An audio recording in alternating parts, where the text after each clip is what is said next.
የዱባይ ስታንዳርድን ጠብቆ እየተገነባ ያለው ግዙፍ የገበያ ማዕከላችን ሽያጭ ተጀመረ። ሁለተኛ መርካቶ በሆነችው ተክለ ሃይማኖት ላይ በአንድ ዓመት ውስጥ የሚረከቡት ከ20 ካሬ ጀምሮ ለመኪና መለዋወጫ፣ ለኤሌክትሮኒክስ፣ ለስቶር፣ ለካፌ እንዲሁም ለሌሎች የንግድ አይነቶች ተመራጭ የሆኑ ሱቆችን በመሸጥ ላይ እንገኛለን። ከግራውንድ ፍሎር እስከ 3ኛ ፎቅ ድረስ እንደ ምርጫው ነግዶ ለማትረፍ ገዝቶ ለማከራየት ሱቆን ከነገበያው አቅርበንሎታል። እንዲሁም ፒያሳ ወዳጅነት ፓርክ ፊት ለፊት ባለ 1 መኝታ በ3.6 ሚሊዮን ብር፣ ባለ 2 መኝታ በ5.8 ሚሊዮን ብር ጠቅላላ ክፍያ በመሸጥ ላይ እንገኛለን። ለበለጠ መረጃና ለሳይት ጉብኝት ከታች ባለው የድርጅቱ ስልክ ይደውሉ።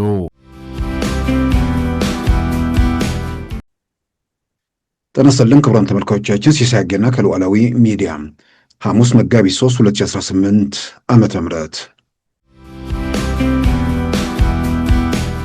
ዛሬ በዚህ ማዕከል የተገኛችሁ የአርሚ 70 አባላት በትግራይ ጸጥታ ኃይል አካላት ውስጥ ሆናችሁ በባለፉት ግጭቶች ውስጥ የተሳተፋችሁ መሆናችሁ ብቻ ሳይሆን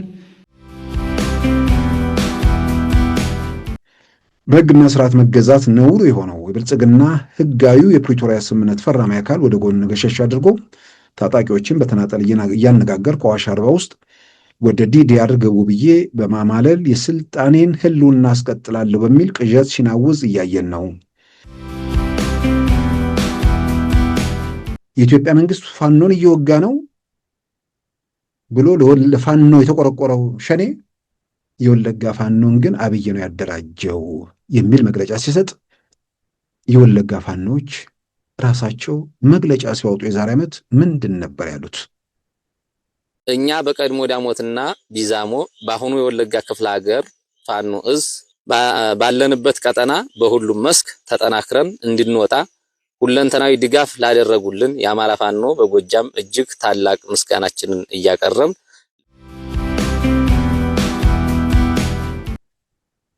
የኢትዮጵያ መንግስት ከዚህ በኋላ ወደ ኋላ ይመለሳል ብዬ አላምንም። ወደ ኋላ መመለስ ማለት መከራን ማቆየት፣ ስቃይን ማራዘም፣ ሰቆቃ እንዲቀጥል መፍቀድ ነው። ዘላለም እየታመን ሁልጊዜ እያነከስን መቀጠል የለብንም። በወጉ መራመድ አለብን።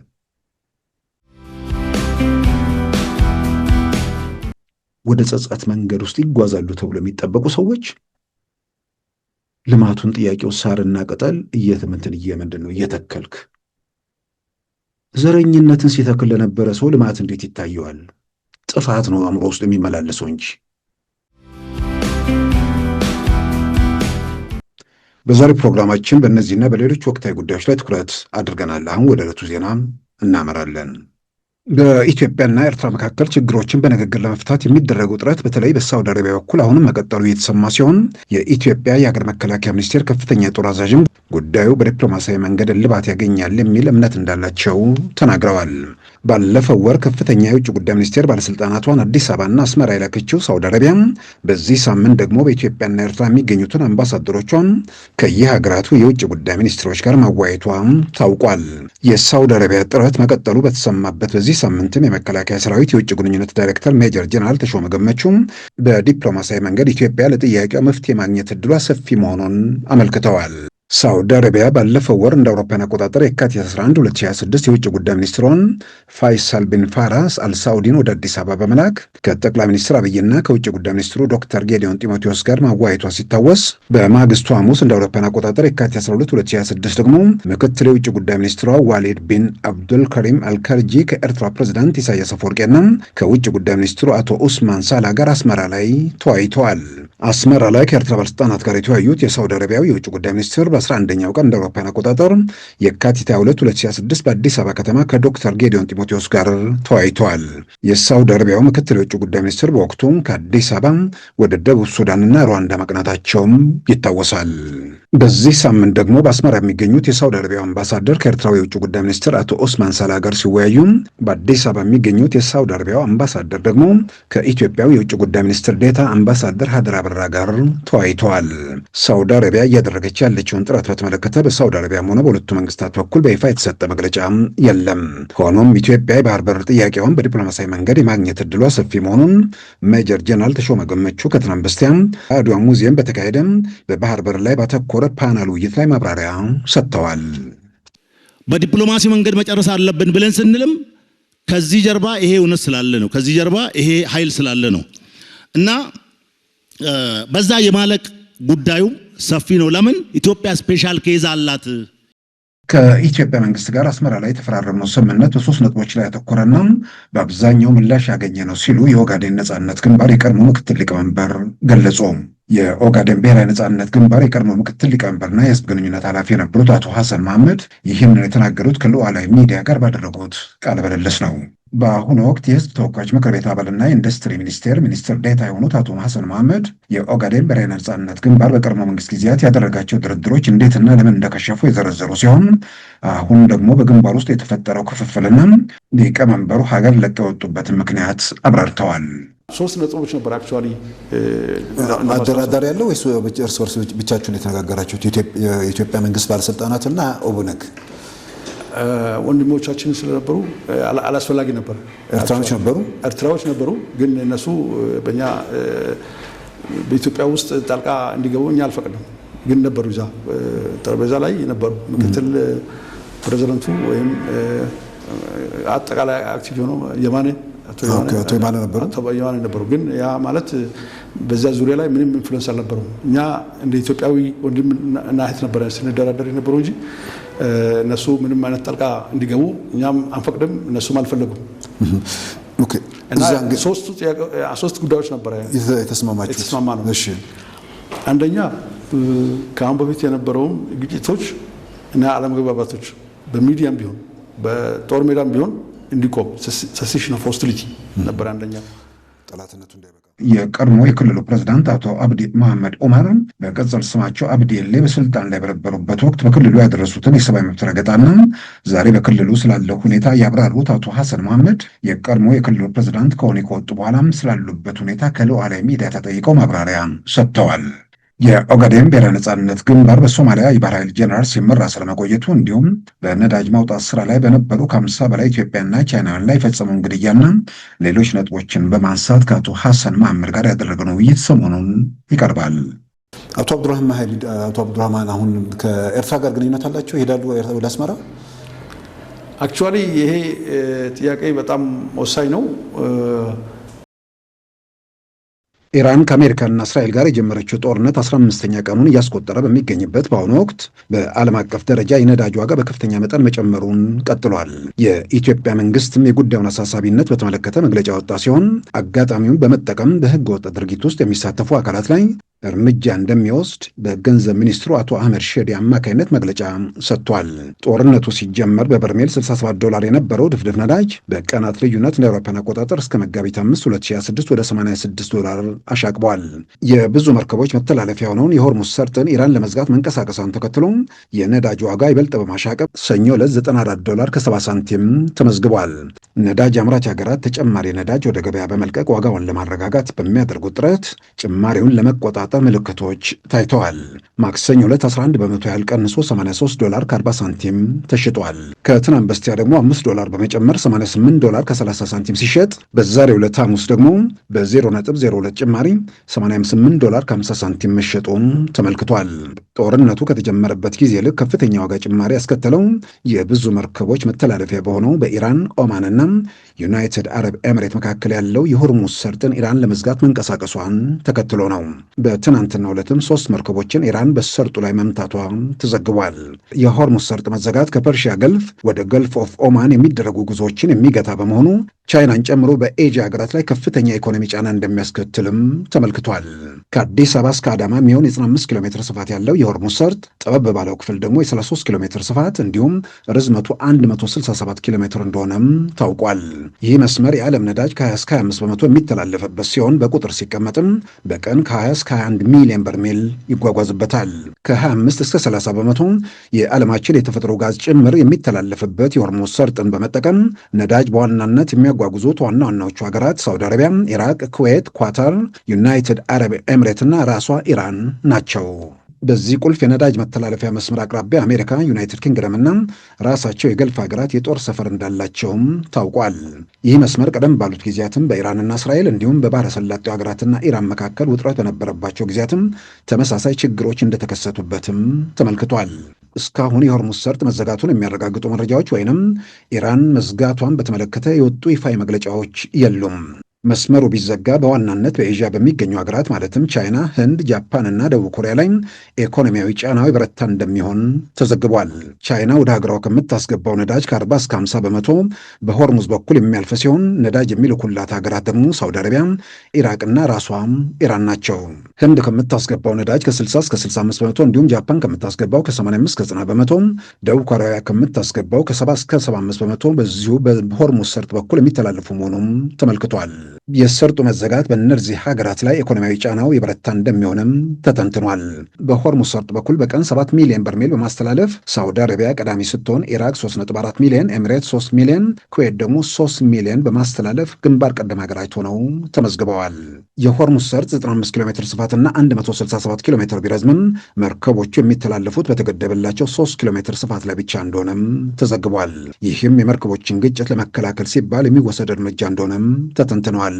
የሰርጡ መዘጋት በቀጥታ ከሚመለከታቸው ሀገራት ባሻገር በዓለም አቀፍ ደረጃ ተጽዕኖ የሚያሳድር በመሆኑም የኢትዮጵያ ገንዘብ ሚኒስትር አቶ አህመድ ሺዴ የጦርነት ያስከተለውን ሁኔታ ለመቋቋም መንግስት የተለያዩ አማራጮችን በመጠቀም ነዳጅ ማስገባቱን እንደሚቀጥል ገልጸው በህገ ወጥ ድርጊት ከተመን በላይ ሽያጭ የሚፈጽሙትን አስጠንቅቀዋል። የቁጠባ አስፈላጊነት ላይም አጽንኦት ሰጥተዋል።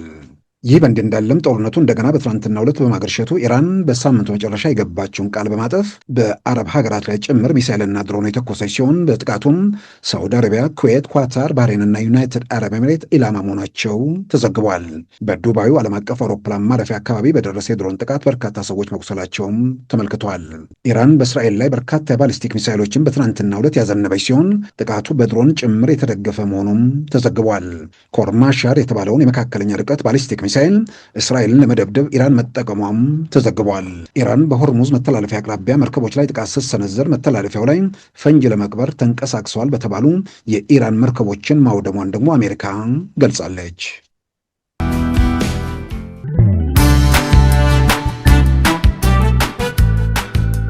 ሉዓላዊ ሚዲያን ይደግፉ። ስራዎቻችንን ለብዙ እንድናደርስ ሰብስክራይብ፣ ሼር፣ ላይክ በማድረግ ሉዓላዊ ሚዲያን ያጠናክሩ። እውነትን እንዘግባለን፣ ኢትዮጵያዊነትን እናቀነቅናለን። መድረኩ ግን ለሁሉም አመለካከት ክፍት መሆኑን እናረጋግጣለን። ሉዓላዊ ሚዲያ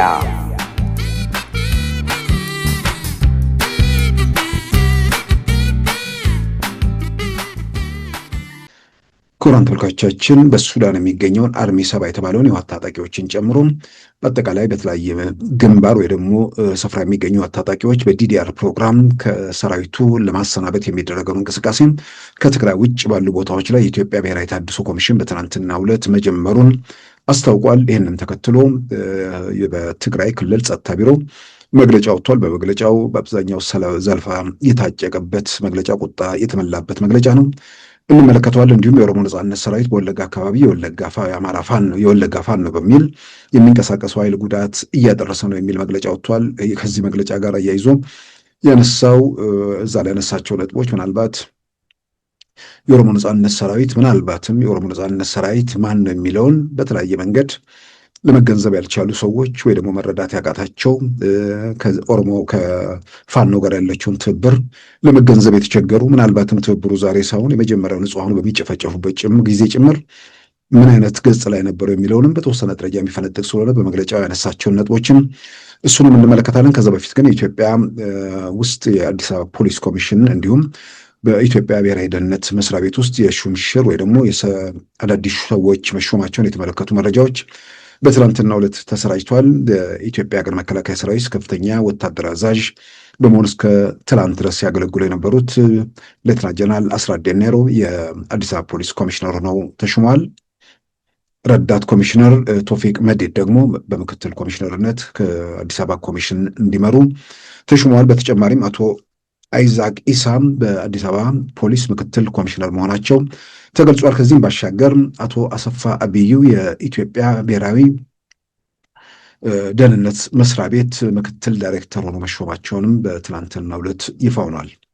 ሌላው እንግዲህ የኢትዮጵያ ብሔራዊ ተሃድሶ ኮሚሽን በሱዳን የሚገኙ አርሚ 7 ታጣቂዎችን እንዲሁም በተለያየ መስክ ያሉ የትግራይ ታጣቂዎችን በዲዲአር ፕሮግራም ለማሰናበት ከትግራይ ውጭ የመጀመሪያውን እንቅስቃሴ ማድረጉን የተመለከተ መረጃ በትናንትናው ዕለት ተሰራጭቷል። ያንን ተከትሎ ነው እንግዲህ የክልሉ የሰላምና የጸጥታ ቢሮ መግለጫ ያወጣው። የዲዲአሩ ፕሮግራም በትግራይ ክልል እንዳይካሄድ ያው በህወሓት ታጣቂዎች መከልከሉ በግልጽ ይታወቃል። ስለዚህ በዲዲአር ፕሮግራም ማለፍ የሚፈልጉ ሰዎች አሉ። በዲዲአር ፕሮግራም እንዳያልፉ ደግሞ የኢትዮጵያ ብሔራዊ ተሃድሶ ኮሚሽን በእጁ ባለው አቅም ዲዲአር ፕሮግራም እንዲቀጥል ይፈልጋል። ታጣቂዎቹ በዲዲአር ፕሮግራም ማለፍ ይፈልጋሉ።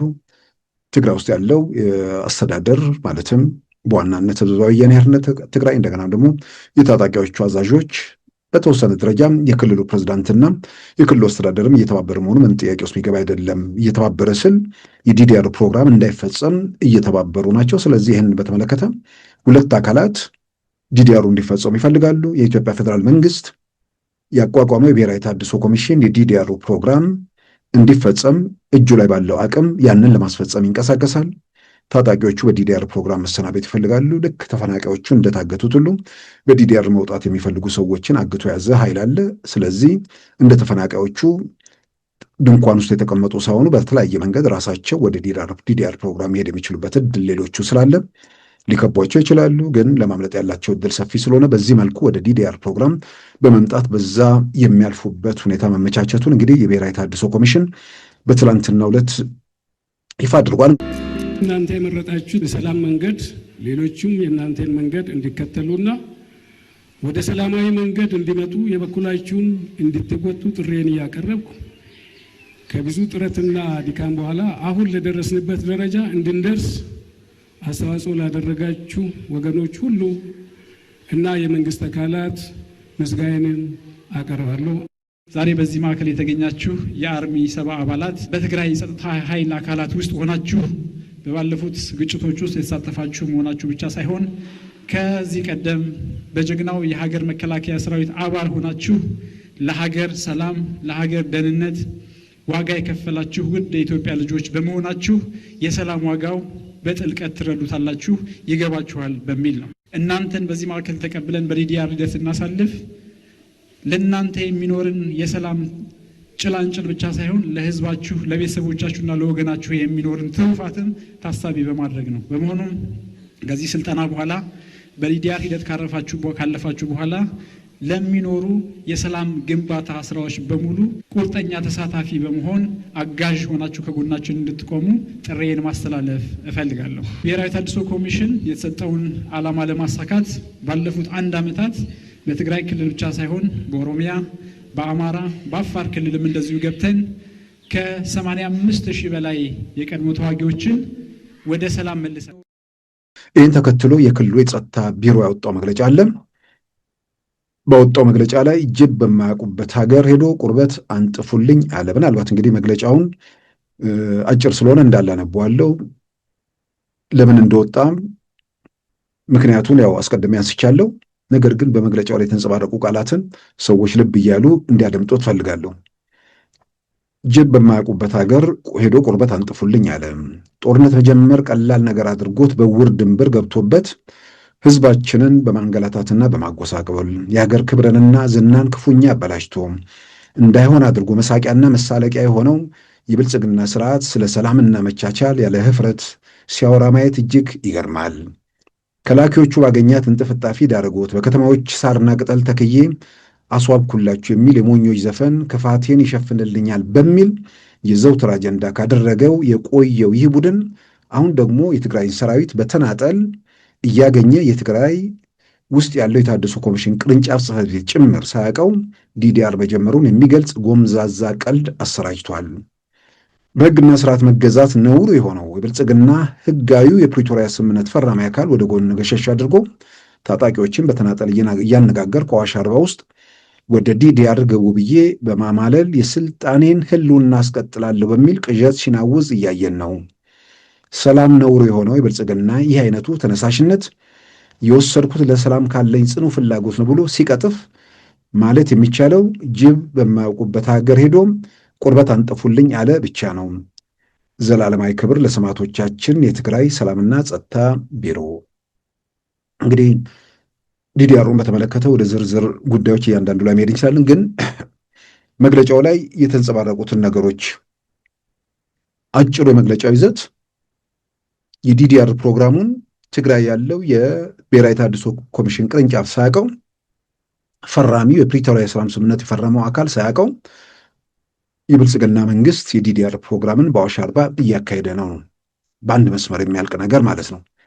ግን ለዚህ ማጀቢያ ተብሎ የቀረቡት እዛ ላይ ያሉት ነገሮች ጦርነትን መጀመር ቀላል አድርጎት ህዝብ በማንገላታትና በማጎሳቆል የሚታወቀው የሀገር ክብርና ዝና አበላሽቶ መሳለቂያና መሳቂያ የሆነው የብልጽግና መንግስት ላኪዎቹ በላኩለት እንጥፍጣፊ ሳርና ቅጠል እየተከለ በህግና በስርዓት መመራት ነውሩ የሆነ ሰላም ነውሩ የሆነ እነዚህ ሁሉ በመግለጫው ላይ የተንጸባረቁ ምን ልበላቸው መግለጫ ተቃውሞ ይሁን ዘለፋ ይሁን በዛ መልኩ ሊገለጽ የሚችሉ ነገሮች ናቸው። ምናልባት በዚህ መጠን መግለጫው ላይ ንዴት ይንጸባረቃል።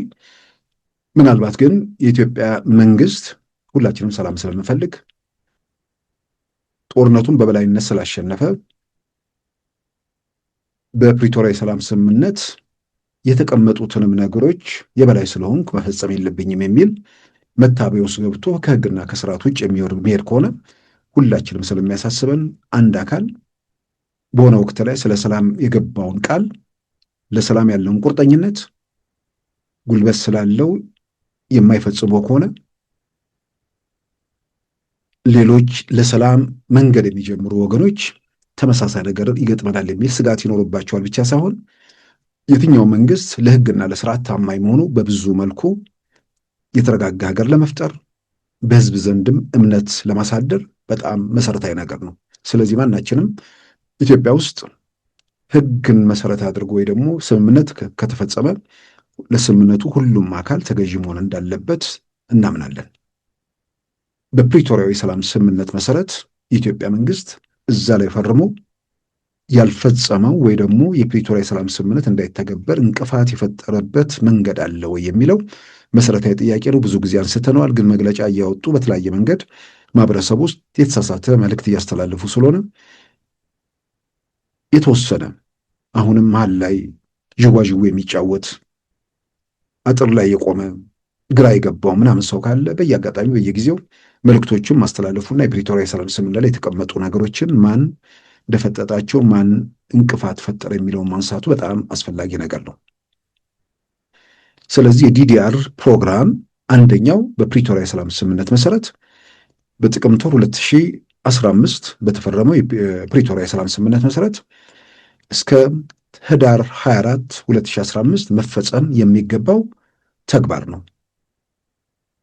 ከባድም ቀላልም የጦር መሳሪያ በአጠቃላይ ታጣቂዎቹም ወደ ሰላማዊ ህይወት ተመልሰው ትግራይ ውስጥ የትግራይ የጸጥታ ተቋማት ልክ አማራ ክልል፣ ኦሮሚያ ክልል፣ አፋር ክልል ሌሎችም ጋር እንዳለው የፖሊስ ተግባር የሚወጡ ታጣቂዎች ያንን የተመለከቱ ጸጥታ ማስከበር ስራ የሚሰሩ እንዲኖሩ፣ ከዛ ውጭ ግን ያለው ወደ ሰላማዊ ህይወት እንዲመለስ የሚያዝ ስምምነት ነው። ምናልባት ጥያቄ መነሳት ካለበት ከሌላው ኢትዮጵያዊ ነው መነሳት ያለበት። ማለትም ከትግራይም ከአማራም ከአፋርም ከሌላውም ኢትዮጵያዊ ከታጣቂዎቹ አዛዦችና ከህወሓቶች ውጭ ከሆነው አካል ነው ጥያቄ መነሳት ያለበት። መነሳት ያለበትም ጥያቄ በተባለው ጊዜ ውስጥ በአንድ ወር ጊዜ ውስጥ እነዚህ ሰዎች መሳሪያቸውን እንዲያራግፉ ለምን አልተደረገም የሚለው ጥያቄ ነው መነሳት ያለበት። ጥያቄ ካለው ለሀገሩ ሰላም የሀገሩ መረጋጋት ዛሬ ተመልሰን ወደ ቀውስ የገባንበት መንገድ እንዳይመጣ የኢትዮጵያ መንግስት በተባለው መሰረት ለምን አልፈጸመም የሚለውን ጥያቄ የትግራይም ህዝብ ሌላውም ኢትዮጵያ ህዝብ ማንሳት ያለበት ያኔ ነው፣ ይህንን ነው። ነገር ግን ይህን በተመለከተም የዲዲአር ፕሮግራም በተለያየ መንገድ የሚገለጸው ከፍተኛ ሀብት የሚጠይቅ ነገር ስለሆነ በኢትዮጵያ አቅም ደግሞ የማይፈጸም በመሆኑ ታጣቂዎቹን ድንገት ቤታችሁ ሂዱ ማለትም የሚቻልበት እድል ስለሌለ ኢትዮጵያ መንግስት እጁ ላይ ባለው አቅም እንደገናም በእርዳታ ባገኛቸው ላይ ተመርኩዞ በየደረጃው የማሰናበቱን ስራ ይቀጥላል ማለት ነው። በዚህ የተነሳ 200 ምናምን ሺህ ታጣቂዎችን በአንድ ጊዜ ለማውጣት ስለማይቻል ታጣቂዎቹ በካምፕ ለመቀመጥ የተገደዱት በዚህ ምክንያት መሆኑን የኢትዮጵያ ጦር ኃይሎች ጠቅላይ ኤታማዦር ሹም ፊልድ ማርሻል ብርሃኑ ጁላን እኛም ማነጋገርናቸው ይህንን ማብራሪያ ሰጥተዋል። ስለዚህ የገንዘብ እጥረት ወይ ደግሞ የበጀት ይህንም ተግባር ለመከወን የሚያስችል ከፍተኛ ሀብት ስለሚፈልግ የኢትዮጵያ መንግስት በተወሰነ ደረጃ ወጥቷል።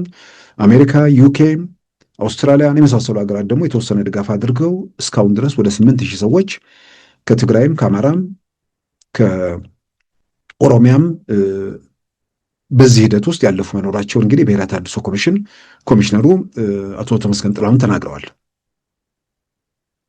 ሌላኛው አብዛኛውን ያው የአቅም ውሱንነት ስላለ አቅምን መሰረት አድርጎ በየደረጃው ገንዘቡ በተገኘ ቁጥር ያን እናደርጋለን ተብሎ ጉዞ ቀጠለ። የተወሰነ ሄደና ከዛ በኋላ ደግሞ ገንዘቡ ሲገኝ ሊቀጥል ሲል ትግራይ ውስጥ ዲዲአር ፕሮግራም አይፈጸምም ብለው ከለከሉ። ዲዲአር ፕሮግራም አይፈጸምም ብሎ ለመከልከል ምንም የህግ መሰረት የለም። ስለዚህ ለጊዜው የኢትዮጵያ መንግስት ትግራይን ስለማይቆጣጠር ትግራይ ክልል ላይ አንድ ከህግ ውጭ ሆነ የተደራጀ ሽፍታ ቡድን ከሸኔና ከፋኖ የሚለየው ቁጥራቸው በርከት ስለሚል በአንድ ወቅት ላይ መንግስት ኃላፊነት ላይ የነበሩ የተደራጁ ሽፍቶች በመሆናቸው ካልሆነ በስተቀር በህግ የማይመራ ህግ የማይገዛው ሽፍታ የሚለው በቁጥር የሚወሰን ነገር አይደለም። ህግ የማይገዛው ህግና ስርዓት የማያውቅ ማለት ነው። የፕሪቶሪያ ሰላም ስምምነትንም ሆነ ሌሎች የሀገሪቱን ህጎች የማይቀበል ቡድን ነው። ስለዚህ በዲዲአር ፕሮግራም መሰረት ያ ነገር እንዳይፈጸም እንቅፋት ሲፈጥር በዲዲአር ፕሮግራም መሰረት መሰናበት የሚፈልጉ ወታደሮች ደግሞ አሉ፣ ታጣቂዎች። የኢትዮጵያ መንግስትም የዲዲአር ፕሮግራሙ እንዲፈጸም ይፈልጋል፣ ሰላምን በዘላቂነት ለማስገኘት። በዚህ ሂደት ውስጥ ብዙ ነገሮች መልስ ያገኛሉ። ብዙ ነገር መልስ ያገኛል ሲል አንደኛ ተገደው አማራጭ አጥተው ዲዲአሩ በሆነ ወቅት ይፈጸማል ብለው እነዚህ ሰዎች እጅ ሆነው ተመልሰው ወደ ጦርነት ለመማገድ እዛ ሁኔታ ውስጥ ያሉ ነገር ግን ደግሞ እድሉ ቢገኝና በዲዲአር ማለፍ የሚቻልበት እድል ቢመቻች የትኛውንም አማራጭ ተጠቅመው ወደዚህ መንገድ የሚመጡትን ለነሱ እድል መስጠት አስፈላጊ ነው።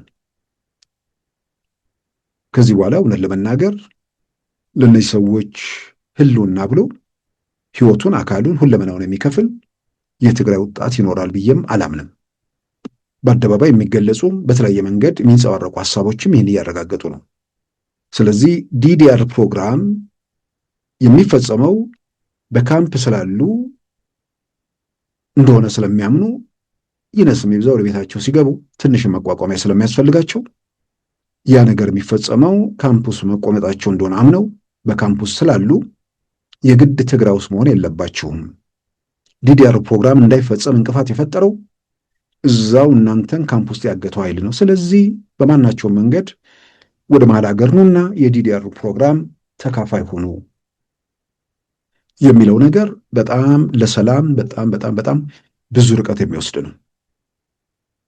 ለመዋጋት ያላቸውንም ፍላጎት ከቀን ወደ ቀን እየቀነሰው ይሄዳል ብቻ ሳይሆን ሰላምን ለማረጋገጥ ያለውንም እድል ያሰፋል። ስለዚህ መግለጫውን በዚህ መጠን በቁጣ መጻፋቸው ብዙ የሚገርም ነገር አይደለም። ግን አንዳንዴ ሰዎች የሆነ ወቅት ላይ የምትጋረድበት ነገር አለ፣ ስልጣን አለ፣ ሁሉ ነገር በእጅ ነው፣ ማንም አይደፍረኝም፣ ለረዥም ዓመታት መንበር መንግስቱ ላይ ሁሉንም ነገር እያደረግን እንቀጥላለን፣ እኛ በመጣንበት መንገድ ማንም አይሞክረንም፣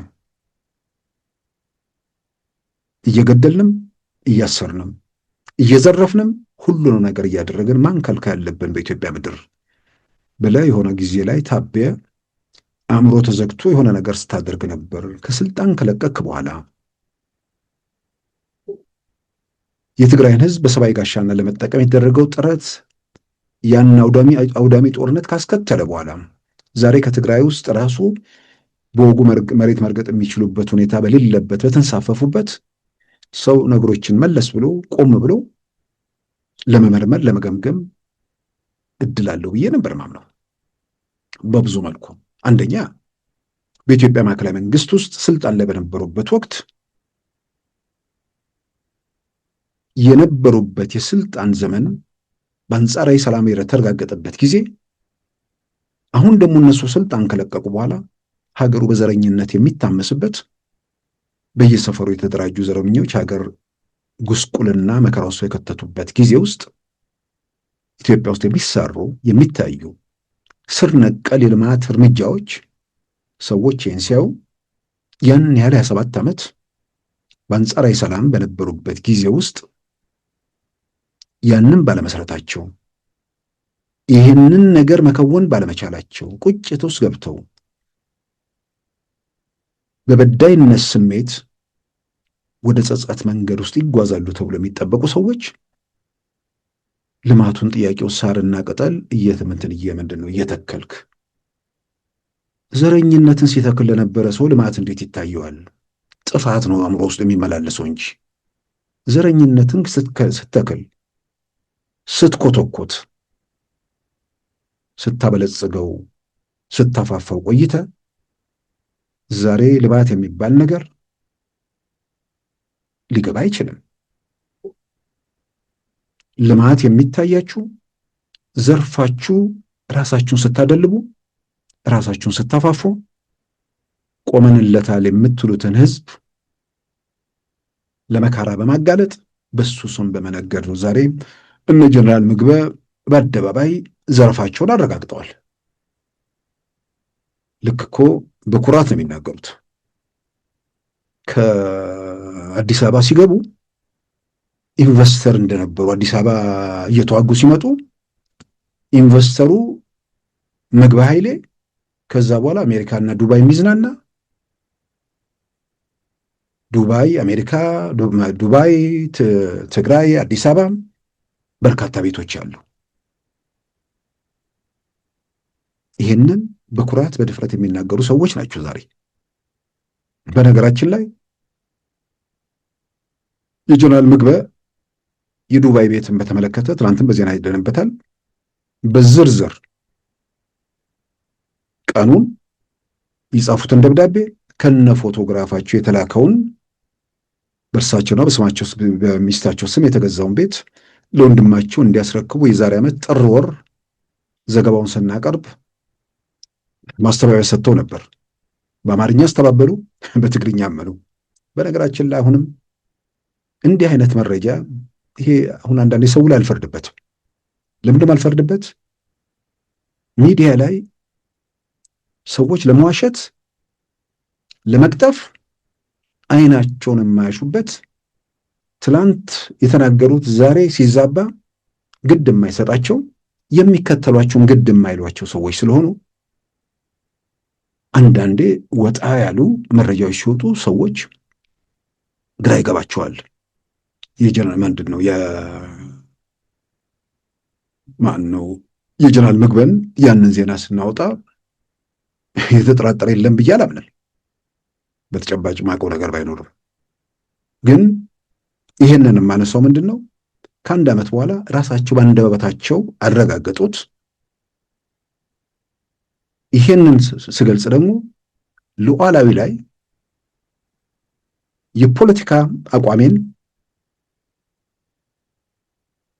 ለሀገር ይጠቅማል በምልበት መንገድ አቋም ይዤ በኢትዮጵያዊነት ዓላማ እራመዳለሁ። መረጃ ግን መረጃ ነው። ዜና ዜና ነው። ዜና ድርሰት አይደለም። ዜና አይቀጠፍም። የመረጃ ምንጮች መረጃ ሊያዛቡ ይችላሉ አንዳንዴ። ነገር ግን እንዲህ ያለ ትልቅ ጉዳይ 100% 99.9 አይደለም 100% ከማምንበት ብቻ ሳይሆን መረጃውን ለማግኘት ያለውንም እድል ግምት ውስጥ አስገብቼ ነው። ለመረጃው ያለውን ቅርበትና መረጃውን የማግኘት አቅሙን 100% ከማምንበት ቦታ ብቻ ነው እንዲህ አይነት መረጃዎች የሚወጡት። ይሄ ብቻ አይደለም። አቶ ጌታቸው ረዳ ዛሬ እዚህ ሁኔታ ውስጥ ከመግባታቸው በፊት ማለትም ከትግራይ መጥተው ከነ ጀነራል ታደሰም ከነ ዶክተር ደብረጽዮንም ተጣልተው ልዩነት ከመፍጠራቸው በፊት ገና የፕሪቶሪያ የሰላም ስምምነት በተፈረመ በዓመት ምናምን ጊዜ ውስጥ ከኤርትራ ባለስልጣናት ጋር ተገናኙ የሚል ሉዓላዊ ላይ ዜና ወጣ። ጫጫታው ቀላል አልነበር።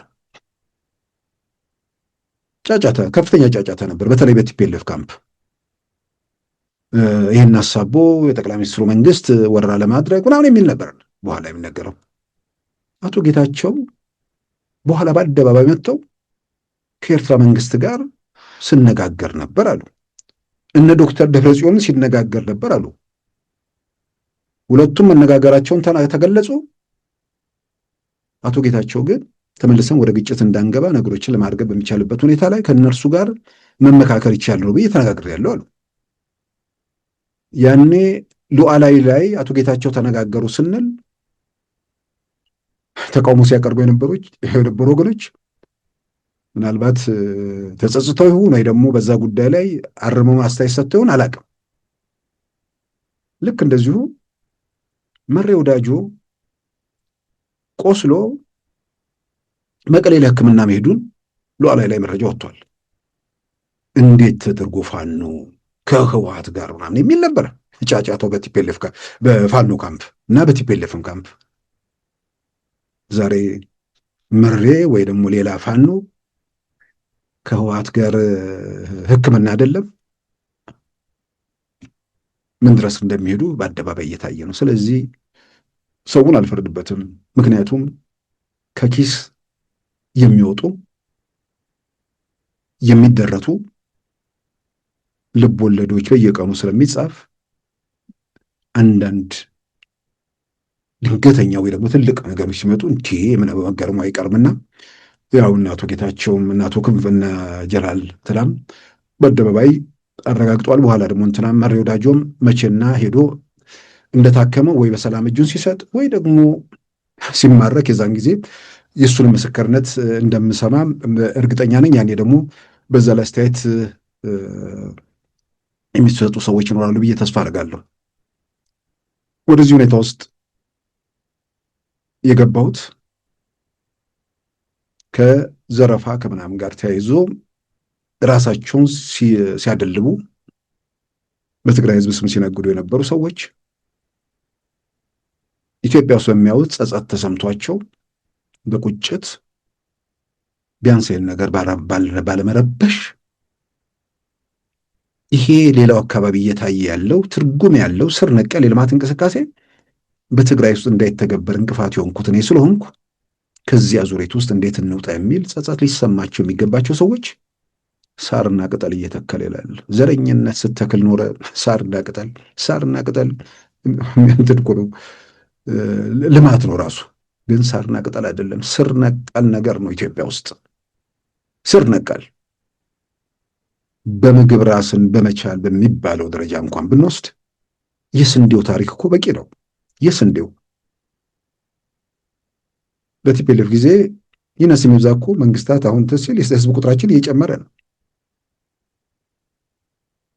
ህወሓት ቤተ መንግስቱ ሲለቅ 100 አካባቢ ነበር። አሁን ወደ 130 ሄደናል። 100 ምናምን ያኔ ለምግብ ምንድነው ለእርዳታ ምናምን ሳይሆን ኢትዮጵያ ውስጥ ያለውን የስንዴ ፍጆታ መሸፈን ኢትዮጵያ ስለማትችል የውጭ ሀገር በቢሊየን ዶላር 900 ሚሊዮን 1 ቢሊየን $1 ጨረታ ያወጣ ነበር። ማንም ሰው መረጃ ባር ውስጥ ያገኘዋል። ዛሬ ያ ታሪክ ተዘግቶ ያ ምዕራፍ ተዘግቶ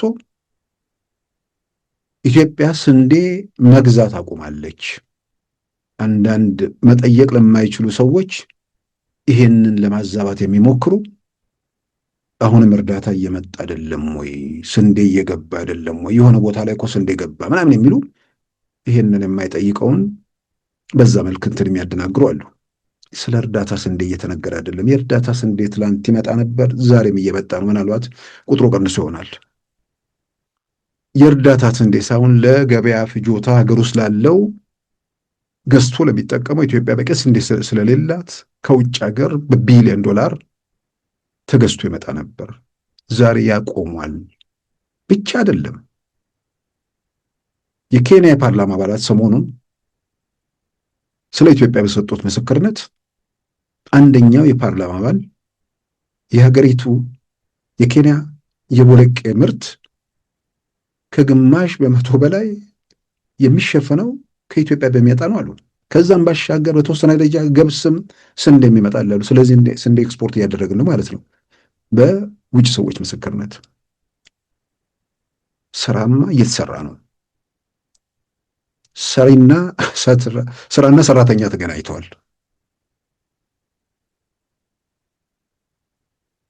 ሰዎች በአንድ በኩል አቅም እንኳን ቢኖር ስለ መንደሩ እያሰበ ትልቅ ሀገር እጁ ላይ ያረፈበት ሰው ከባድ ነው። የማያምንበትን ነገር መፈጸም አይነት ነገር ነው። ህልም ለመንደሩ ሆኖ ትልቅ ሀገር ተሸክመ ጥፋተኝነት ሊሰማ ይችላል። ጠላት አድርገህ የምታየው ማህበረሰብ አለ። ያ ሁሉ ሊጠቀም ነው የሚልም ቁጭትም ሊፈጥርብህ ይችላል። በዛም ስሜት ሊሆን ይችላል ኢትዮጵያን 27 ዓመት የማጫጨት የማቆምት የማዳከም ስራ ሲሰራ የነበረው። አንዳንድ ሰዎች ስለተሰሩ ህንፃዎች ምናምን ሊያወሩ ይችላሉ። አንዳንድ ሰዎች ከኤርትራ ጋር ለማነጻጸር ይሞክራሉ። ከኤርትራ ጋር በእርግጥ አይነጻጸርም። ጥያቄ ውስጥ የሚገባ ነገር አይደለም። ዝግ የሆነ ኢኮኖሚ ፖሊሲ የሚያራምድ ሀገርና ይነስም ይብዛ እየዘረፈም ቢሆን ነፃ የገበያ ኢኮኖሚ የሚያራምድ ሀገር መካከል ልዩነት አለ። ሀገር እየተዘረፈም ቢሆን ከተማ ውስጥ ልማት እንቅስቃሴዎች ይታዩ ነበር። ዛሬ ግን የቲፒኤልኤፍን ዘመን ጨለማን ከብርሃን ጋር ማወዳደር ነው።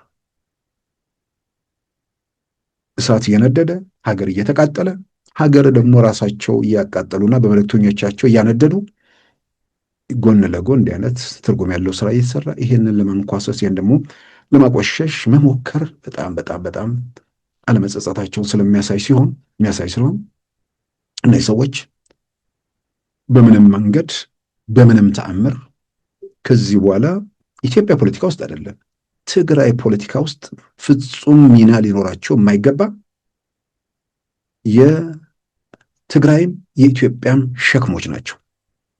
መራገፍ ነው ያለባቸው። ታጣቂዎቹን ካምፕ አስቀምጠው መልሰው የዘረፋ ሱሳቸውን ለመወጣት ለመሳሪያ ሊያደርጓቸው እየሞከሩ እንደሆነ አምናለሁ። ነገር ግን አቶ ጌታቸው ከትግራይ ተገደው የወጡበትን 1ኛ ዓመት ምክንያት በማድረግ ባስተላለፉት ጽሑፍ ላይ የተነሳ ነገር አለ። እየጨለመባቸው እነርሱም ደጋፊያቸውም ማለት የሻዕቢያም ይመስለኛል እየጨለመባቸው እንደሆነ እነርሱም ይገነዘቡታል በሚል መልእክት ማስተላለፋቸው ተሰራጭቷል። የኢትዮጵያ መንግስት ከዚህ በኋላ ወደኋላ ይመለሳል ብዬ አላምንም። ወደኋላ መመለስ ማለት መከራን ማቆየት፣ ስቃይን ማራዘም፣ ሰቆቃ እንዲቀጥል መፍቀድ ነው። ዘላለም እየታመን ሁልጊዜ እያነከስን መቀጠል የለብንም። በወጉ መራመድ አለብን። ስለዚህ የተጀመረው ነገር በዲዲአር ፕሮግራም የሰላምን መንገድ የመረጡ ሰላማዊ ህይወትን የመረጡ በዛ መንገድ እንዲያልፉ ኢትዮጵያ ውስጥ በርካታ አሁን ወዲ ሻምበል ሶሎዳ ሚዲያ ላይ ሲናገር ያደመጥኩት ከትግራይ ወጣቶች ወደዚህ ሀገር እንዳይሄዱ ማለት ወደ ሌላ ወደ ከተማቸው ወደ አዲስ አበባ እንዳይጓዙ እዛ መከራ፣ እዛ ስቃይ፣ እዛ ሰቆቃ እንደሚጠበቃቸው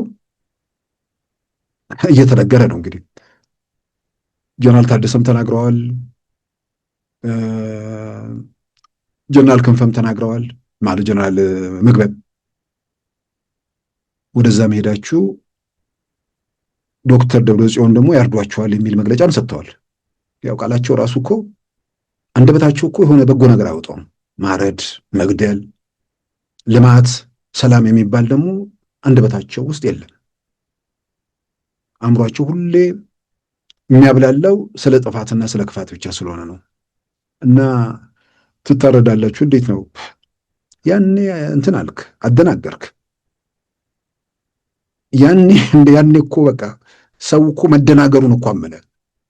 ያኔ ነገራችሁን ትክክል አይደለም ነው እኮ። ሊያጠፋችሁ ነው፣ አሁንም ሊያጠፋን ነው ሲባል የምታጠፉን እናንተ ናችሁ ብሎ እኮ ወደ ኢትዮጵያ ወደ ፌዴራል መንግስቱ ወዳለበት መቀመጫ እኮ እየሄዱ ነው። ሊያጠፋንማ የሚያጠፋው ጋማ ሰው ማንም አይሄድም ቢያምን ኖሮ። ስለዚህ ምናልባትም ትግራይን ልታጠፉ ስለሆነ ብሎ እናንተን ለማጥፋት በየትኛውም መንገድ ይተባበራል እንጂ አዲስ አበባ ሄደ ሰው የኢትዮጵያ መንግስት ሊያጠፋኝ ነው ብሎ ሊያምን አይችልም። በሌላም በኩል በዚህ በውትድርና ምናምን ያሉ ሰዎች ታጣቂዎች አንዳንዶቹ ዲዲአሩ ሲዘገይባቸው ወደ መሀል ሀገር መጥተው አሁን ከወዲህ ሻምበል የሰማሁት እዚህ ኤርፖርት ቢሾፍቱ የሚሰራው ጋዛ ስራ አግኝቼ ስራ እየሰራው ነው። ብዙ የትግራይ ሰዎች እንደውም እዛ ስራ እየሰሩ ነው። ከመቀሌ መጥተው ከመቀሌ ብቻ ሳይሆን ከሌላ የትግራይ አካባቢ መጥተው።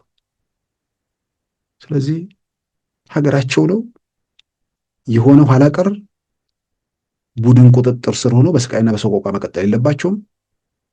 ግን 3-4 ሚሊዮን ህዝብ አገር ለቆ መውጣት አይችልም። ስለዚህ 3-4 ሚሊዮን ህዝብ ያገተውን ኃይል አጋቹን ራሱን አግቶ ህዝቡን ከገታ ማውጣት ነው መፍትሄው፣ ያ ነው። ስለዚህ ያን ለማድረግ በተቻለ መጠን የጥይቱ ድምፅ ከመጮህ በፊት ይህን ኃይል እያሟሙ መጨረሻ ላይ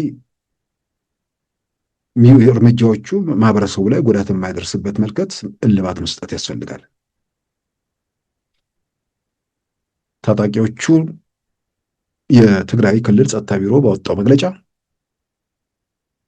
እዛ ላይ ያነሳው ነገር የዲዲአር ፕሮግራምን በተመለከተ ራሱ ማደናቀፉ የአደባባይ ሚስጥር ነው። የፕሪቶሪያውን የሰላም ስምምነት ከጠላት ጋር በመተባበር ከታጣቂዎች ጋር በመተባበር በአደባባይ ጣሰው እሱ ነው። ተፈናቃዮችን ያገተው እሱ ነው። የኢትዮጵያ መንግስት ያልፈጸመው ነገር ምን እንደሆነ ቢነገረን ሁላችንም ለሰላም ባለን ቁርጠኝነት ድምፃችንን ከፍ አድርገን እናሰማለን። የኢትዮጵያ መንግስት ስላሸነፈ የሰላሙን ሐሳብ ወይ ደግሞ የሰላም ስምምነቱን እንዲጥስ ማንም ጤነኛ ሰው አይፈልግም። ስለዚህ ስላሸነፍኩ ይህን ጥሻለሁ ወይ ደግሞ ይህን አደርጋለሁ የሚል መንግስትም አላየንም። ይልቁንም ከእርሱ ወገን የሚጠበቀውን ነገር 1-2 በሚል በዝርዝር ፈጽሟል። በአንጻሩ ደግሞ ተፈናቃዮች እንዳይመለሱ አግተዋል። ዲዲአር ፕሮግራም እንዳይፈጸም ከልክለዋል። ከኤርትራ መንግስት ጋር በመተባበር የፕሪቶሪያውን የሰላም ስምምነት ተጨማሪ አንቀጽ ደምስሰዋል። ከፋኖና ከሸኔ ጋር በመተባበር በተመሳሳይ የፕሪቶሪያ የሰላም ስምምነት ደፍጥጠዋል። የኢትዮጵያ መንግስት የዲዲአር የፕሪቶሪያውን ስምምነት የት ጋር እንዳፈረሰ ወይ የት ጋር ጥያቄ እንዳነሳ አሁን አይንን ገልጦ መጠየቅና መመርመር አስፈላጊ ነው። እዛ በር ዘግተው አእምሯቸውንም ዘግተው ዝም ብለው እየዳከሩ ያሉ ሰዎች ከዚህ ሁኔታ ውስጥ ወጥተው ከእውነታው ጋር ራሳቸውን አስማምተው በዚህ እድሜያቸው አዲስ አበባ ምናምን በስንት አሁን ራሱ የጀነራል ምግበይ ይነሳል። ፍሳ ማንጁስ ጀነራል ፍሳ ኪዳኑ የዛሬ 12 ዓመት $6,000 ስለሚከራየው ቤታቸው ሂሳብ ላይ ተጠይቀው ከየት አመጡት ሲባሉ ከየት እንዳመጣሁት እንዴት አታውቅም የሚል ነበር መልሳቸው። መንግስት ሰጥቶኝ ነው አሉ። መንግስት መሬት ሰጣቸው። $6 ሚሊዮን ማለት 6,000 ይቅርታ 6,000 ያኔ ነው የዛሬ 12 ዓመት $6,000 የሚከራይ ቤት ለመስራት ያኔ በወቅቱም የሰጠሁት አስተያየት ነው። የጀነራል ፍሳ ደሞዝ ጠቅላላ አዲስ አበባ ከገቡበት ጊዜ ጀምሮ ገንዘቡን እንዳለ ምግብ ባይበሉ ምናምን ባይበሉ ደሞዛቸው እንዳለ ቢቀመጥ የዛም ቤት የመሰረት ድንጋይ ወይ ደግሞ መሰረት ለማውጣት የሚያበቃ አይደለም። እንግዲህ አንደኛው ቤታቸውን የዛሬ 12 ዓመት ነው። ከ12 ዓመት በኋላ ረዥም ጊዜ ደግሞ ስልጣን ላይ ነበሩ። ቢያንስ 4-5 ዓመት ቀጥለዋል። አሁን ምናልባት ኢትዮጵያ መንግስት የፕሪቶሪያ የሰላም ስምምነት ሲፈረም ቃል ከገባቸው ወይ ደግሞ በአደባባይ በእንትኖቹ ላይ ባይጻፉም እስር ቤት ያሉ ሰዎችን የመፍታት የታገዱ ንብረቶች የመመለስ እንደዚህ አይነት ነገር ውስጥ ተገብቷል። ስለዚህ አሁን እዛ የሚረብሹ ሰዎችም ንብረቷቸው መለቀቁን ጀነራል ምግበ ሲናገሩም ሰምቷል። ምናልባት በአሁኑ እንደገና የታገደ ይመስለኛል። ግን ይሄ ውሃ ቅዳ ውሃ መልስ ሊጫወቱ ሰዎች አሁን ከዚህ በኋላ በእርግጠኝነት መናገረው ጥይት ከተተኮሰ በኋላ ከዚህ በኋላ ስለ ንብረት ማሰብ ያለባቸው አይመስለኝም። ለነገሩ ስለ ንብረት ሳይሆን ከዚህ በኋላ ስለ ሕይወታቸው ማሰብ ያለባቸው አይመስለኝም። በሆነ ተአምር ከተረፉ የኢትዮጵያ መንግስት እንደውም ኢትዮጵያ ውስጥ አንዱ ክፍተትና ጉድለት በተወሰነ ደረጃ የፈጠረው ትልልቅ ወንጀል የፈጸሙ ሰዎች የሆነ ጊዜ ላይ ይፈታሉ የሚል ተስፋ ነበራቸው። አሁን ግን በዛ በኩል ጠንካራ ሆኖ መጥቷል። ዛሬ ወንጀል ለመፈጸም ብዙ ቢደፋፈርሱ ያለ አይመስለኝም። የሆነ ይታሰራሉ፣ ግርግር ይፈጠራል፣ ወይ ደግሞ የኢትዮጵያ መንግስት ለሰላም ሲል ይለቀናል ብለው ብዙ ሲረብሹ የነበሩ ሰዎች መግቢያው ሰፊ መውጫው የመርፌ ቀዳዳ ሆኖባቸው ስቃያቸውን እያዩ ነው።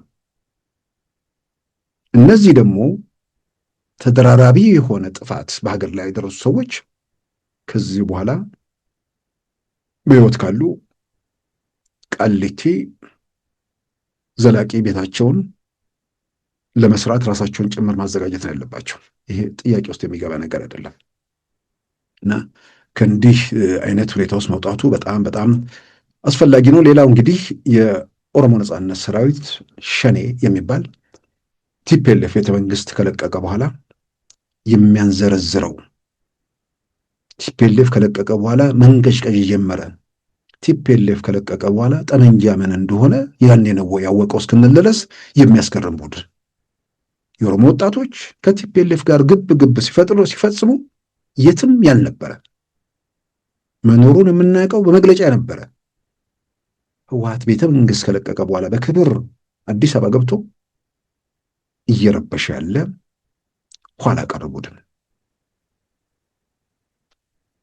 አንዳንዴ ምክንያት የሚሰጧቸው ነገሮች የአስመራው ስምምነት ስለተጣሰ ምናምን ይላሉ። ምንድን የአስመራው ስምምነት የሚባለው ነገር ማብራራት የማይችሉ ለማብራራትም የማይፈልጉ ይዛ ላይ የተቀመጠ ነገር የተከለከሉት ነገር ስለሌለ ማለት ነው። በዚህ ጉዳይ ይሄ ዝም ብሎ ጊዜ የጠበቀ መግለጫ የሚያወጣውን ሳይሆን እውነት ሲታገል የነበረው የዓለም አቀፍ ዜና ርዕስት የነበረውን የኦጋዴን ብሔራዊ ነጻነት ግንባር ምክትል ሊቀመንበር አቶ ሐሰን መሐመድን ትላንት አነጋግሬያቸው ነበር። ኢንተርቪው ሰሞኑን ይወጣል። ዛሬ ላይም በዜናው ክፍል ሸፈነዋል። አስመራ ላይ የተፈራረሙት ስምምነት 1 2 3 ብለው በዝርዝር አስቀምጧል። የተለየ ነገር የለም። በሰላማዊ መንገድ ኢትዮጵያ ውስጥ መታገል ነው በቃ። የኦጋዴን ብሔራዊ ነጻነት ግንባር ያ የዓለም አቀፍ ዜና ርዕስት የነበረ ቡድን ቢያንስ 7-8 ዓመት ኢትዮጵያ ውስጥ ያሉ ችግሮች እንዳይባባሱ ባለመረበሽ ሂደት ውስጥ ሲቀጥል በቲፒኤልኤፍ ዘመን የማይታወቀው ስሙ ብቻ የነበረው አንዳንዴ መግለጫ ሲወጣ የምናውቀው የኦሮሞ ነጻነት ሰራዊት 8 ዓመት የኢትዮጵያ መከራ የሆነ ቡድን አሁን ወለጋ ውስጥ የወለጋ ፋኖ ጭፍጨፋ እየፈጸመ ነው የሚል መግለጫ ትላንት አወጣ። ቃል በቃል መግለጫው ላንብበው። እንግዲህ ማርች 10 2026 በሚል ከትናንት በስቲያ የወጣ መግለጫ ነው። በኦሮሚያ በሆሮ ጉድሩና በምስራቅ ወለጋ ዞኖች የቀጠለው የንጹሃን ጭፍጨፋ የኦነግ አነሰ መግለጫ ይላል። የኦሮሞ ነጻነት ግንባር ኦሮሞ ነጻነት ሰራዊት መግለጫ ደጋግመን እንዳስጠነቀቅነው በሆሮ ጉድሩና በምስራቅ ወለጋ በሰላም አብሮ ሲኖር የነበረ ህዝብ ሆን ተብሎ የጭፍጨፋ አዙሪት ውስጥ እንዲኖር ተደርጓል። እየፈሰሰ የቀጠለው የንጹሃን ደም አብይ አህመድ ከመምጣቱ በፊት ሊደረግ ይቅርና ሊታሰብም የሚችል አልነበረም። አብይ አህመድ ከመምጣቱ በፊት ገዳዩ ሸኔ የሚባል ቡድን በኢትዮጵያ ምድር አልነበረም። አብይ አህመድ ከመምጣቱ በፊት ገዳዩ ፋኖ የሚባል ምድር በኢትዮጵያ ምድር አልነበረም። አብይ አህመድ ከመምጣቱ በፊት ህወሓት የሚባል ኋላ ቀር ቡድን ቤተ መንግስቱን ለቅቆ ስልጣንም ባንኩንም ታንኩንም ለቆ መቀሌ ላይ እየተንጨረጨረ አልነበረም። ገንዘብ ኢንቨስት እያደረገ ሸኔና ፋኖን እያደራጀ አልነበረም። እየተኮሱ እየገደሉ ንጹሐንን እየፈጁ ያሉት ፋኖ ሸኔና ቲፒኤልኤፍ ናቸው። የአደባባይ ሚስጥር ነው። ስለዚህ መግለጫው ሲጀምር ባነሳው ነጥብ ልቀጥል። የሰሞኑ እልቂት የጀመረው ማርች 4 2026 በአብይ የተኮለኮለውና የሚደገፈው ፋኖ በወለጋ ተብዬ ቡድን በአቤ ድንጎሮ ወረዳ 4 ቀበሌዎችን ንጹሐን ኦሮሞዎችን ሲጨፈጭፍ ነው።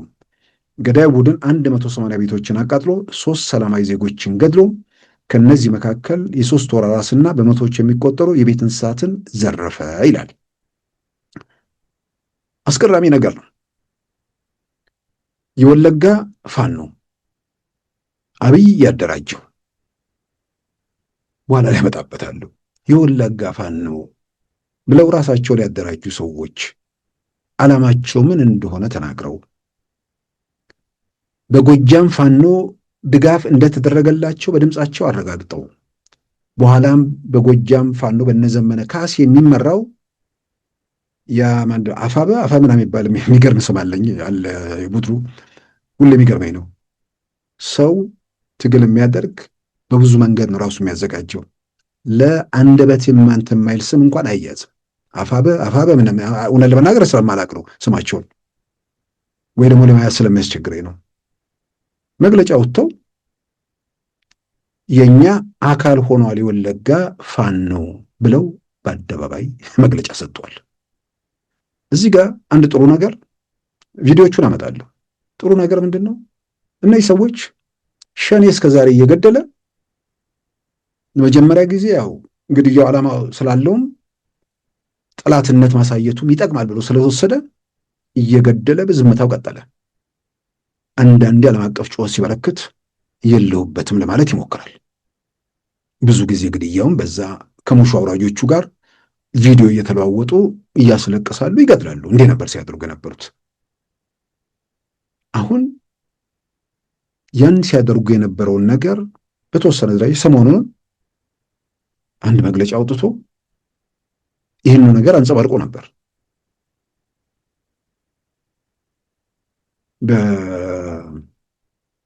በአርሲ የተፈጸመውን ግድያ የለውበትም ሸኔ መግደሉን ምናምን ካረጋገጡ በኋላ ማለት ነው።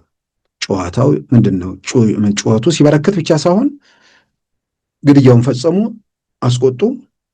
እኔ የለሁበትም ካለ ደግሞ መንግስት ነው ብለው ያንን የሚያምኑ ሰዎች ይኖራሉ። ስለዚህ ለግርግሩ ድምቀት ታስቦ ያተደረገ ዛሬ ላይ የወለጋ ፋኖ አብይ ነው ያደራጀው ካለ በኋላ ዛሬም ሸኔ የሚሰጣቸውን መግለጫዎች፣ ሸኔ የሚናገራቸውን ነገሮች እንዴት ከዚህ በኋላ መግለጫው ላይ ራሱ የሚያነሳቸው ነገሮች ዓላማቸው ራሱ ግልጽ ነው።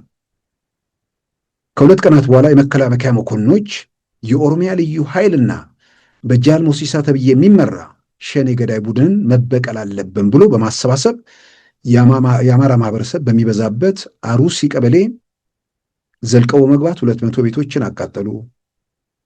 የወለጋ ፋኖ 180 ቤት አቃጠለ። የመከላከያ መኮንኖችና የኦሮሚያ ልዩ ኃይል እንዲሁም አብይ ያደራጀው ሸኔ 200 የአማራ ቤቶችን አቃጠሉ። አሁን ወለጋውን አብይ ያደራጀ የወለጋውን ፋኖ አብይ ያደራጀ እንዳለ ሁሉ የሸኔውን አብይ ያደራጀው ሲል የወለጋው በራሱ መልስ የሚሰጠው ነገር ነው። ይህ ምንድን ነው? ከሸኔ ጋር ከሆነ ከተገነጠለ ይሁን ከምናምን ሸኔ ጋር የመንግስት መኮንኖች ይተባበራሉ። የመንግስት መከላከያ ሰፈርና መንደር የሚያቃጥለው የሆነ በዘር የተደራጀ ሲሆን የተወሰነ ነገር ለማሳመን የሚሞከር ነገር አለ። መከላከያ እኮ አማራ ለብቻ፣ ኦሮሞ ለብቻ፣ ጉራጌ ለብቻ እንደዚህ ተብሎ የተደራጀ መከላከያ እኮ ኢትዮጵያ የላትም፣ ሌላም ሀገር ያለ አይመስለኝም። ሄዶ ቤት የሚያቃጥል የአማራ ሰፈር ተብሎ ሲቃጠል፣ የኦሮሞ ሰፈር ተብሎ ሲቃጠል፣ እንዲህ አይነት በዘር ለሚያስቡ በዘር ለቆረቡ ከፍ ማለት ማደግ ላልቻሉ የሆነ ቦታ ላይ አእምሯቸው ለተዘጋ ሰዎች ይህንን እየሸጥክ ይህንን እየሸረቸርክ እስከ ዛሬ መጥተው ይሆናል። ከዚህ በኋላ እየተንጠባጠበ መጨረሻ ላይ አንተና መሰሎች የሀገር መከራዎች የሀገር ጠንቆች ብቻችሁ የምትንሳፈፉበት ጊዜ እንደሚመጣ ምንም የሚያጠራጥር ነገር አይደለም። ያ የሚንጠባጠበው ገብቶት ነው አይደለም። በቃ ተስፋ ቆርጦ የገባ ይኖራል። ምክንያቱም ሰው ሊገባው የሚችለው ግን ከአይኑን ከገለጠ ነው። ሰው አይኑን ካልገለጠ ሊገባው አይችልም። አእምሮውን ካልራፍታታው ሊገባው አይችልም። ጠበቀ እንደ በቃ ጎመን የመዝገን አይነት ነገር ነው የሆነበት። ፋኖ ይደርሳል፣ ሸኔ ይደርሳል፣ ውሃት ይመጣል። እሱ ከምጽአት በኋላም ሊሆን የሚችል ነገር አይደለም። ይቀጥላል። የዚህ እንትን በአማራ ክልል ፋኖ ላይ ሰፊ ጦርነት የከፈተው የአብይ አገዛዝ የወለጋ ፋኖ ኦሮሚያ ላይ የኦሮሞ ቤቶችን እያቃጠለ ነው የሚለው የሸኔ መግለጫ በአማራ ክልል ፋኖ ላይ ሰፊ ጦርነት የከፈተው የአብይ አገዛዝ ወለጋ ውስጥ ግን ራሱ አደራጅቶ እንዲኖር የፈቀደለትን ፋኖ ተጠቅሞ ኦሮሞን እያስጨፈጨፈና ወዲህ ዞር ብሎ ደግሞ አማራን ጨፍጨፍ እያለ የኦሮሞውን ሕዝብ አጠገቡ ባሉ አማራ ላይ አለፍ ብሎም መከላከያን ተቀላቅለ ሩቅ ያለውን አማራ ተበቀል እያለ ይቀሰቅሳል። ሁለቱም ፋኖ በወለጋና አሁን በሞሲሳ የሚመሩት ሸኔ ገዳዮች የአብይ ኦህዴድ ተቀጠላዎች ናቸው። እያንዳንዱ የተቃጠለ መኖሪያ፣ እያንዳንዱ የእምቦቆቅላ ሬሳ፣ የወደመው አንጥሮ ሀብት ዓላማው አንድ ነው። ኦሮሞና አማራን እንደ ህዝብ የፖለቲካ ማህበረሰብ ሊያመልጡት የማይችሉት የበቀል አዙሪት ውስጥ ማስገባትና በመሃል ዘውድ ለማጽናት የተተበተበ የጭካኔ ሴራ ነው። መፍትሄው ቀጥተኛ ነው። ሁሉም የሀገሪቱ ህዝቦች ይህን ደም መጣጭ አገዛዝ በመተባበር ማስወገድ። ይህ በእንዲህ እንዳለም የአማራ ኃይሎች እነዚህን ደባዎች በአደባባይ በማያሻማ መልኩ እንድታወግዙና ከአገዛዙ የፍጅት ተወካዮች ራሳችሁን እንድታርቁ ጥሪ እናቀርባለን።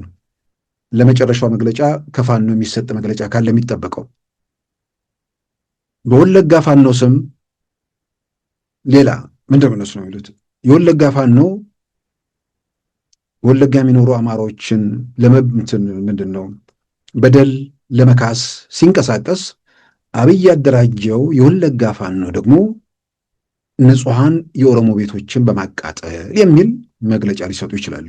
ልክ በሞሲሳ ምናምን የሚመራ ሸኔ ተብሎ ራሱ ሸኔ መግለጫ እንዳወጣው ማለት ነው። በተወሰነ ደረጃ አሁን ሸኔዎቹ ወለጋ ውስጥ በፈሰሰው ደም አሁን የለንበትም፣ ከመጀመሪያው ጀምሮ ሞሲሳ የሚባለው ሰው ነው ሲፈጽም የነበረው የሚል ማምለጫም ሊሆን ይችላል። ትልቁ ነገር የወለጋ ፋኖን ፋኖ አካል አይደለም፣ የኢትዮጵያ መንግስት ፋኖን እየወጋ ነው ብሎ ለፋኖ የተቆረቆረው ሸኔ የወለጋ ፋኖን ግን አብይ ነው ያደራጀው የሚል መግለጫ ሲሰጥ የወለጋ ፋኖች ራሳቸው መግለጫ ሲያወጡ የዛሬ ዓመት ምንድን ነበር ያሉት? አንደኛ እኛ በቀድሞ ዳሞትና ቢዛሞ በአሁኑ የወለጋ ክፍለ ሀገር ፋኖ እዝ ወይንም ቢዛሞ በተጠናከረ ሁኔታ ለማደራጀትና ራሳችን ለመከላከል ቆርጠን የተነሳን መሆኑን እናረጋግጣለን ማለት ነው። ሁለተኛ ባለንበት ቀጠና በሁሉም መስክ ተጠናክረን እንድንወጣ ሁለንተናዊ ድጋፍ ላደረጉልን የአማራ ፋኖ በጎጃም እጅግ ታላቅ ምስጋናችንን እያቀረብን ለወደፊትም የላቀ ትብብርና ድጋፍ እንደምናገኝ ወንድማዊ መተማመናችንን እንገልጻለን። የጎጃም ፋኖ ድጋፍ አድርጎልናል ብለው መግለጫ መስጠታቸው ብቻ አይደለም፣ መጨረሻ ላይ የኛ አካል ናቸው ብለው መግለጫ መስጠታቸውን መግለጫውን ራሱ የነዘመነ ፋኖ ደጋፊዎች በአደባባይ ከነ መግለጫው ያወጡት የሰሩት ዘገባ የሚከተለው ነበር። ከወለጋ የተሰማ የብስራት ዜና አለ። እሱን አንሙት እንድትነግረን እፈልጋለሁ። ወለጋ ፋኖ የቢዛሞ ፋኖ የአፋብኃ አባል ሆኗል። የአፋብኃ አካል ሆኗል። ሰበሩ ዜና ይሄ ነው። እንግዲህ አፋብኃ በጣም እየተጠናከረ ነው። ተስፋ እናደርጋለን ከአፋሕድ ጋር ያለውንም ነገር እንደዚሁ ጨርሶ አማራ ትልቁን አታጋይ ድርጅት እውን ያደርጋል።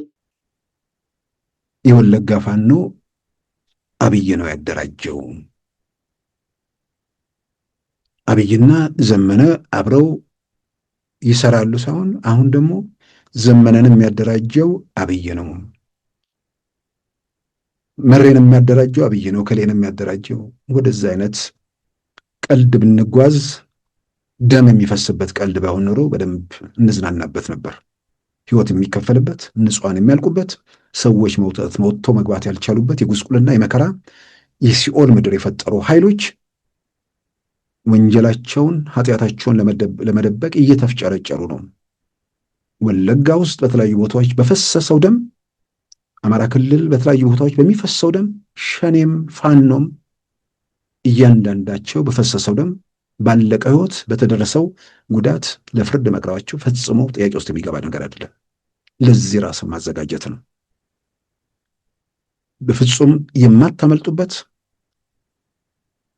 አደጋ ውስጥ ማጥ ውስጥ መግባታችሁን ማረጋገጡ በመግለጫ በምንም ማለፍ መሸፈን የሚቻል ነገር አይደለም። ዛሬ የሆነ ቦታ ላይ ተኮልኩሎ የሚያጨበጭበው ሰው ነገ የሚወግርህ ነው፣ ጥያቄ ውስጥ በማይገባ መንገድ። ስለዚህ ይሄ የሸኔ መግለጫ ትላንት ደደቢት ላይ ቆመው የትግራይ ጸጥታ ቢሮ መግለጫ ስለ ኢትዮጵያ ስላለችበት ሁኔታ ብዙ ይናገራልና ግቡ ስልጣን ከሚወዱ ብቻ ሳይሆን ኋላ ቀር ከሆኑ ኃይሎች ጋር ነው። ወደ አንደኛው ክፍለ ዘመን መምጣት ካቃታቸው መንደራቸው ላይ ከሚርመጠመጡ ኋላ ቀር ቡድኖች ጋር ጭምር ነው። ስለዚህ ትግሉ ወደፊት ለመራመድ ኋላ የቀሩትን ሰዎች ወደፊት እኩል ለማራመድ የተፈጠረ ችግር ጭምር እንደሆነ አድርጌ ነው የማየው። ነገር ግን ወደፊት የሚራመዱ ብዙዎች ስለሆኑ ወደኋላ የቀሩትን እዛው ያሉበት ጥሎ በተገቢው ደግሞ በሕግ የሚጠየቀውን ሕግ እልባት ሰጥቶ በእንቀሳቀሱም ተገቢ ነው ብዬ አምናለሁ። ክቡራን ተመልካቾቻችን የዛሬ ሐሙስ መጋቢት 3 2018 ፕሮግራማችን በዚሁ ተጠናቋል። ጤና ይስጥልን።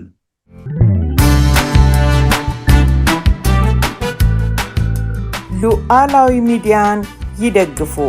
ስራዎቻችንን ለብዙ እንድናደርስ ሰብስክራይብ፣ ሼር፣ ላይክ በማድረግ ሉዓላዊ ሚዲያን ያጠናክሩ። እውነትን እንዘግባለን፣ ኢትዮጵያዊነትን እናቀነቅናለን። መድረኩ ግን ለሁሉም አመለካከት ክፍት መሆኑን እናረጋግጣለን። ሉዓላዊ ሚዲያ